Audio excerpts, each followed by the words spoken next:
Imagine a small voice within you, always whispering, "You must strive to be more."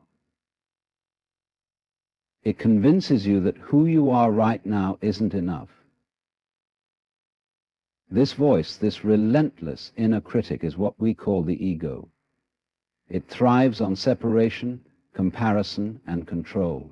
It tells you that happiness lies somewhere out there, in the future, in achievements, in the approval of others. But here's the paradox. The ego is never satisfied.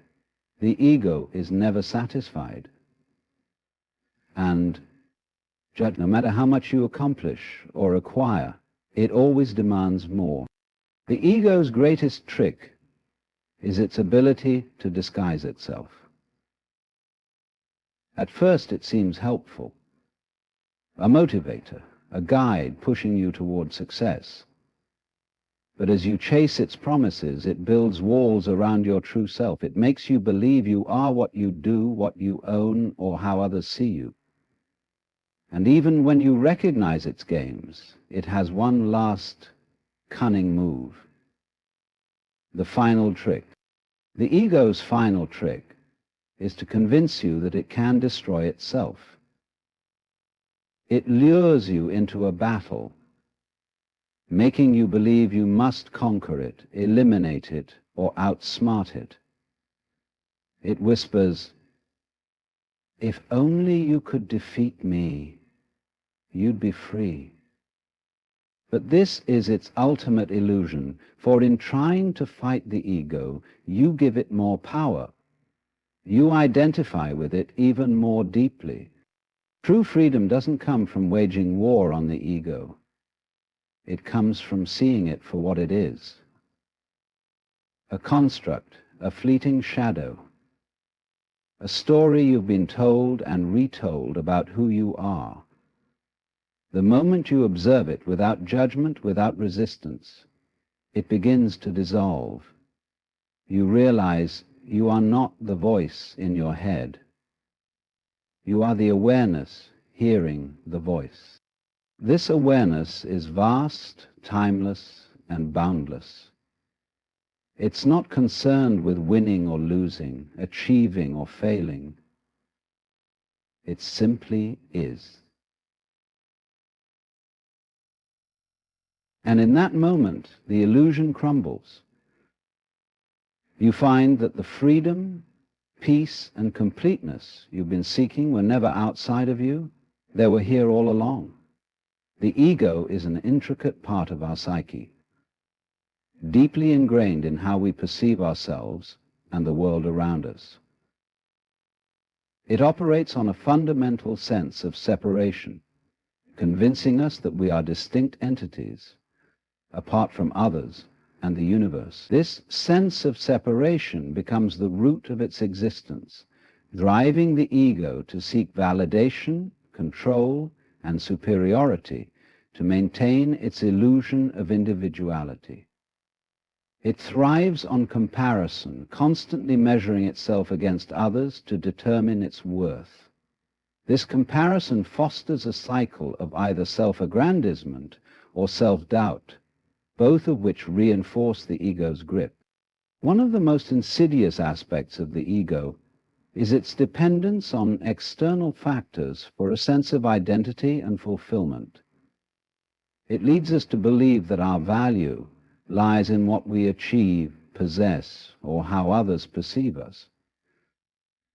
The ego's voice whispers that happiness is just beyond our reach, in the next promotion, the next relationship, or the next material possession. This relentless pursuit keeps us in a perpetual state of striving, unable to appreciate the present moment or recognize our inherent worth. The ego perpetuates the illusion that we are incomplete, as we are, ensuring we remain caught in its web. The ego's attachment to separation manifests in various ways. It fosters a mindset of us versus them, dividing the world into categories of friend and foe, success and failure, worthy and unworthy. This mindset feeds conflict, competition, and a sense of scarcity, as the ego believes that there is only so much love, success, or happiness to go around. As a result, it drives behaviors rooted in fear and insecurity, making us defensive, judgmental, or envious. These emotions further strengthen the ego's hold, keeping us locked in a cycle of seeking and protecting its fragile sense of self. At its core, the ego is deeply insecure.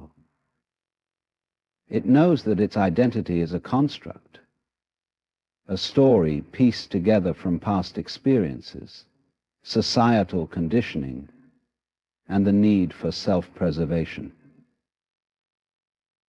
To compensate for this inherent instability, the ego seeks to bolster itself through external validation. It clings to roles, labels, and accomplishments, believing that these define its value. However, this dependence on external factors makes the ego inherently fragile. Any perceived threat to its identity triggers fear, anger, or a need to assert dominance. The ego's reliance on separation and comparison blinds us to the interconnected nature of existence. It prevents us from seeing that we are not isolated beings, but part of a larger unified whole. By focusing on distinctions and divisions, the ego keeps us from experiencing the profound peace and harmony that come from recognizing our oneness with others and the universe. This fundamental misunderstanding is the source of much suffering, as it creates a perpetual sense of lack and disconnection. Ultimately, the ego is a survival mechanism, born out of the mind's attempt to navigate the complexities of life. By understanding the ego's nature and its dependence on separation, we can begin to see through its illusions and reconnect with a deeper, truer sense of self that exists beyond comparison and division. The ego operates on a fundamental principle of insatiable desire, creating a sense of perpetual dissatisfaction.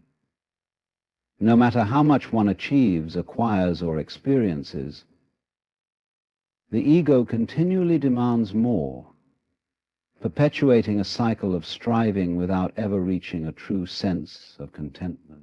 This dynamic stems from the ego's inherent belief that fulfillment exists outside of oneself, in the external world, rather than within. The moment one attains a goal or fulfills a desire, the ego shifts its focus to the next target, dismissing the present accomplishment as inadequate or insignificant. This endless dissatisfaction manifests in every aspect of life. When it comes to material possessions, the ego convinces us that owning more, having the latest, or achieving a certain status will finally bring happiness. Yet once these desires are met, the satisfaction is fleeting. The new car, the bigger house, or the latest gadget quickly loses its allure, and the ego fixates on something else to chase. This creates a never-ending cycle of consumption and yearning, where happiness always feels just out of reach.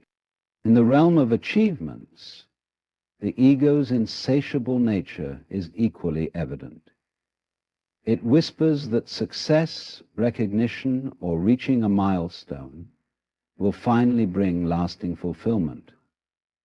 But when these goals are met, they often feel hollow or underwhelming. The joy of accomplishment is overshadowed by the ego's insistence on setting even higher standards.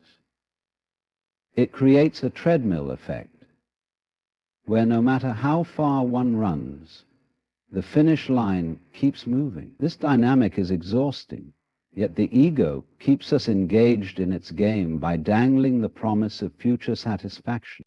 The ego's dissatisfaction also extends to relationships and personal connections. It seeks validation from others, convincing us that we need their approval, admiration, or love to feel complete. Yet, even when these needs are met, the ego rarely allows us to feel secure. It creates doubts, insecurities, or a desire for more affirmation, undermining our ability to fully appreciate the relationships we have. This constant craving for external validation keeps us from truly connecting with others or ourselves, as we are always looking outward for fulfillment. In the past, we were mistreated. One of the most destructive aspects of the ego's dissatisfaction is how it robs us of the present moment. The ego is future-oriented, always fixated on what's next or what's missing. It creates an internal dialogue that focuses on what we lack or what we need to achieve to feel complete. This obsession with the future prevents us from experiencing the richness and beauty of the present. So even when life offers moments of joy, peace, or accomplishment, the ego diminishes them by shifting attention to what still needs to be done or acquired. The ego's insatiability is a reflection of its fragility. It relies on external factors to define itself, and because these factors are impermanent, the ego constantly feels unstable. This instability drives its relentless pursuit of more as it seeks to bolster itself against the inevitable changes and uncertainties of life. However, this strategy is inherently flawed. True fulfillment cannot be found in the external world, where everything is transient. The ego's attempts to anchor itself in fleeting things only deepen its sense of insecurity. And this cycle of endless striving often leads to burnout, frustration, and a deep sense of emptiness. Many people find themselves achieving everything they thought they wanted, only to feel unfulfilled and confused about why happiness still eludes them. The ego's insatiable nature blinds us to the truth that lasting contentment comes not from acquiring more, but from understanding and accepting ourselves as we are. Until this realization dawns, the ego keeps us trapped in its game, chasing a mirage that continually fades the closer we get.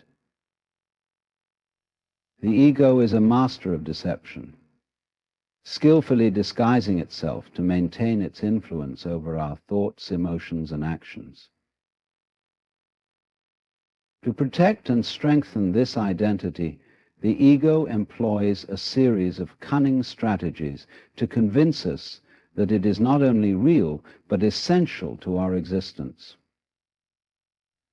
One of its most effective deceptions is its ability to make us believe that it is working for our benefit, acting as a guide or motivator in our pursuit of success and happiness. The ego's most common disguise is its presentation as the voice of reason or ambition. It whispers that striving for success, recognition, or control is necessary to achieve fulfillment.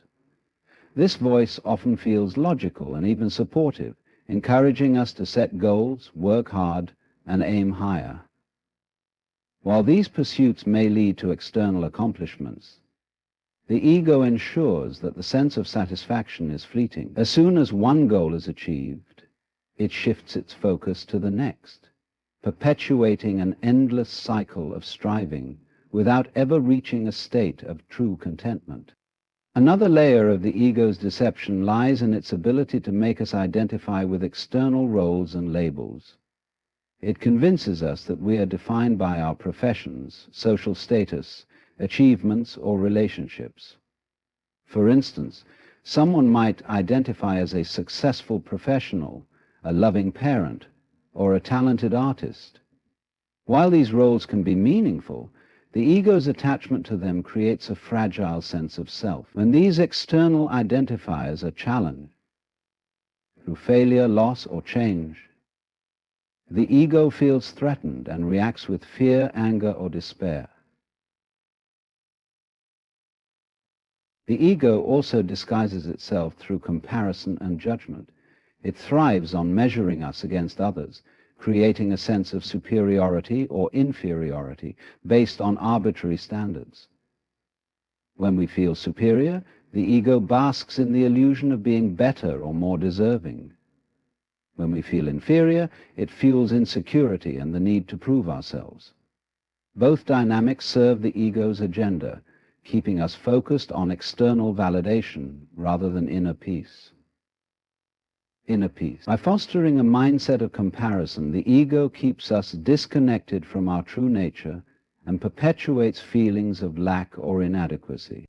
One of the most subtle ways the ego deceives us is by presenting its fears and insecurities as truths. It magnifies doubts, uncertainties, and negative self-perceptions, making them feel like undeniable realities. For example, it might convince us that we are not good enough, smart enough, or worthy of love and success.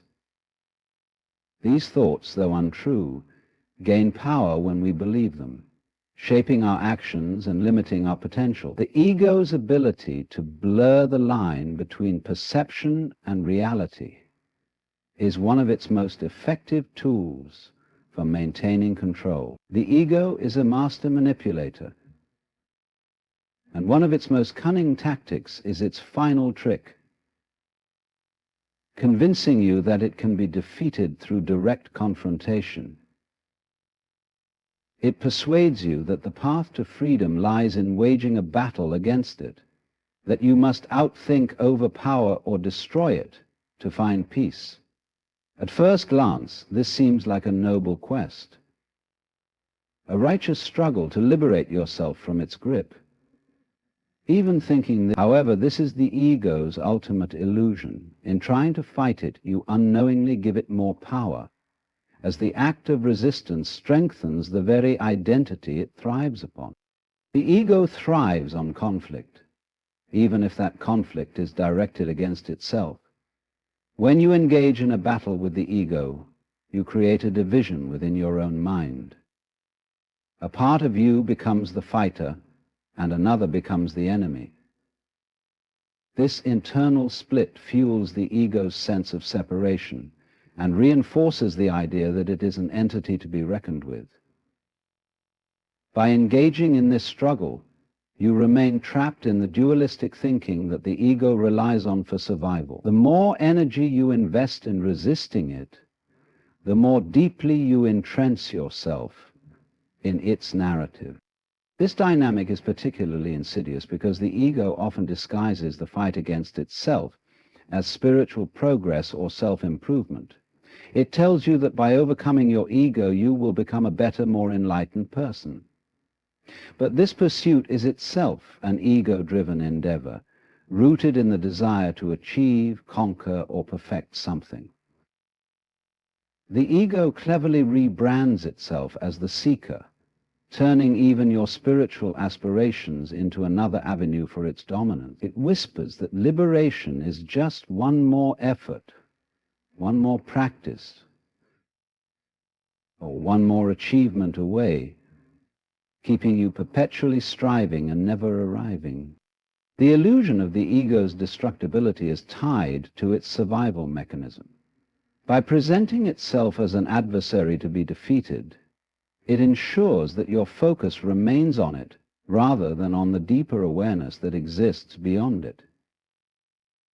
This keeps you locked in a cycle of identification with the ego, as even the act of opposing it affirms its existence. The ego knows that as long as it can keep you engaged, whether through attachment or resistance, it maintains its hold on your consciousness. The harder you push against it, the stronger it seems to become. Moreover, the ego's final trick is so effective because it plays on your deepest fears and insecurities. It convinces you that letting go of it completely would mean losing yourself, that without the ego you would be vulnerable, directionless, or insignificant. This fear of dissolution keeps you clinging to the ego even as you attempt to fight it. The ego frames itself as both the problem and the solution, creating a paradox that keeps you entangled in its web, distracts you from the truth that the self you fear losing is merely an illusion, a construct that has no real substance. True freedom from the ego does not come from defeating it, but from understanding it. When you see the ego for what it truly is, a collection of thoughts, beliefs, and conditioned patterns, it loses its power over you. This shift in perception does not require force or resistance. It arises naturally when you rest in awareness and observe the ego without judgment or attachment. By simply witnessing its movements, you begin to see through its tricks and recognize that it is not who you are. It recognizes that it is not who you are. The key lies in non-resistance. When you stop fighting the ego, you create space for awareness to emerge.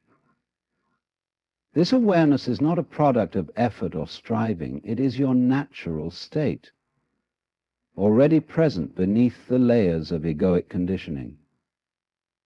In this state of presence, the ego's illusions dissolve, not through force, but through the light of understanding. You realize that there is nothing to conquer, nothing to overcome, only a shift from identification with the ego to alignment with your true self, the timeless awareness that has been there all along. Through freedom from the ego begins with the ability to observe it without judgment, to see it as a construct rather than a fundamental aspect of who you are. The ego thrives on your identification with it, on the belief that its thoughts, emotions, and fears define you. By detaching from this identification, you create space to understand its nature and see it for what it truly is, a collection of learned patterns, conditioned responses, and stories about the self. This realization is the first step toward breaking free from its grip. Observing the ego requires cultivating awareness, a state of presence in which you can witness your thoughts and emotions without becoming entangled in them.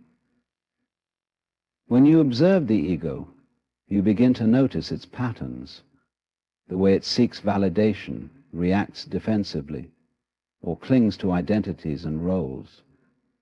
These patterns often operate unconsciously, shaping your behavior and perceptions without your awareness. By shining the light of attention on these tendencies, you start to see that they are not intrinsic to who you are. They are merely habits of the mind.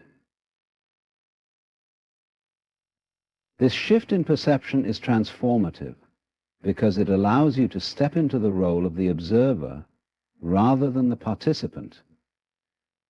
When the ego arises with its fears, judgments, or desires, you can watch it without reacting. For example, if you notice yourself feeling jealous or resentful, instead of being consumed by the emotion, you can pause and recognize it as a product of the ego. You might think, this is the ego trying to compare or cling to something. In this moment of awareness, the ego loses its power as it relies on your unconscious participation to thrive. The act of observing the ego also reveals its impermanence. Thoughts and emotions come and go like waves on the surface of the ocean. They arise, linger for a time, and then fade away. The ego, which is built on these fleeting experiences, is just as transient. By staying rooted in awareness, you realize that you are not the waves.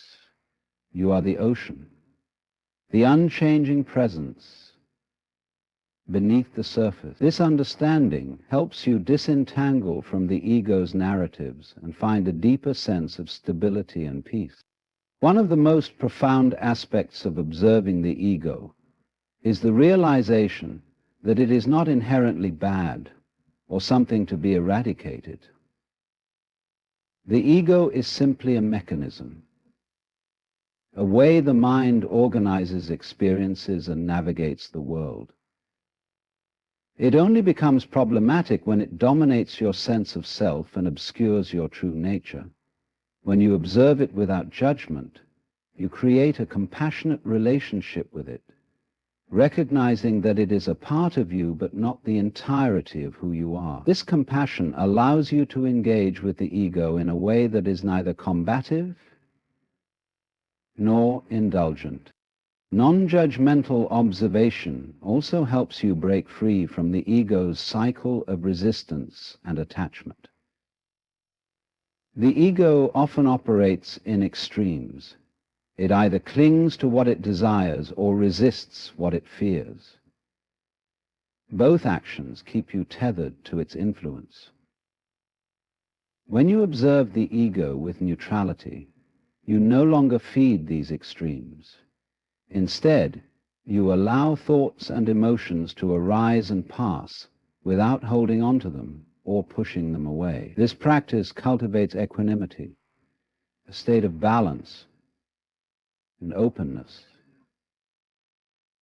that transcends the ego's polarizing tendencies. Over time, consistent observation of the ego leads to a profound shift in how you relate to yourself and the world. You begin to experience a sense of spaciousness, a freedom from the constant chatter of the mind. The ego's voice becomes quieter, less insistent, and its influence diminishes.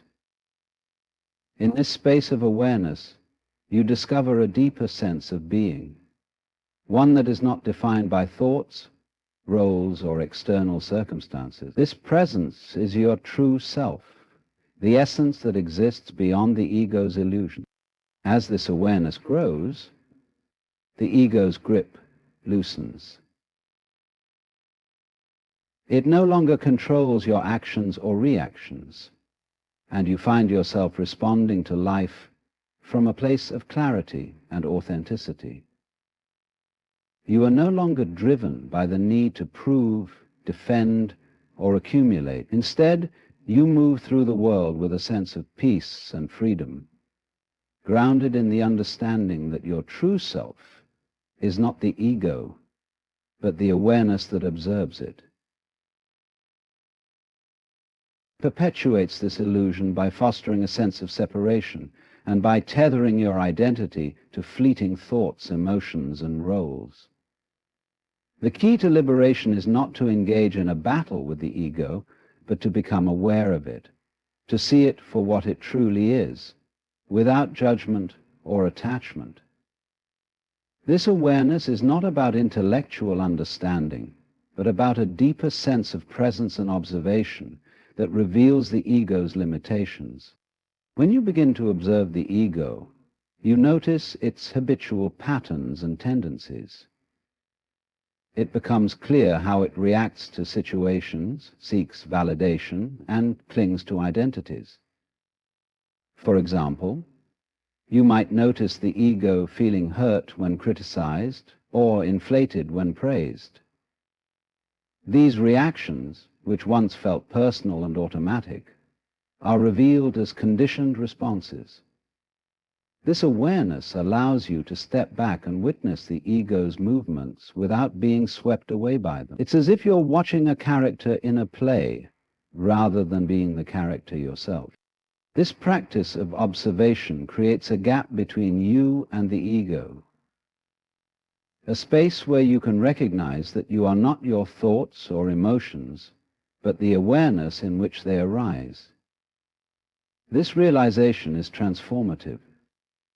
It shifts your sense of identity from the transient and external to the eternal and internal. The ego, which once seemed so powerful and inescapable, begins to lose its hold. Its demands, fears, and insecurities become less compelling as you anchor yourself in the stillness of awareness. One of the most significant insights gained from observing the ego is the understanding of its impermanence. The ego is built on ever-changing thoughts, emotions, and external circumstances. A belief that feels crucial one moment may dissolve the next, replaced by another concern or desire. This impermanence reveals the ego's lack of solidity. It is not a fixed entity, but a fluid process. By recognizing this, you stop clinging to the ego's stories and begin to experience a sense of freedom from its constant demands. Okay? In this space of observation, the ego's illusions start to unravel. Its insistence that you are incomplete, that you need to achieve or possess more to find happiness, is seen for the falsehood that it is. You realize that these feelings of lack and inadequacy are not inherent to your being, but are constructs of the ego's narrative. You begin to rest in the inherent completeness of the present moment, untouched by the ego's striving. Importantly, observing the ego is not about rejecting or suppressing it. The ego is a part of the human experience, a mechanism that helps navigate the world. It only becomes problematic when you identify with it entirely.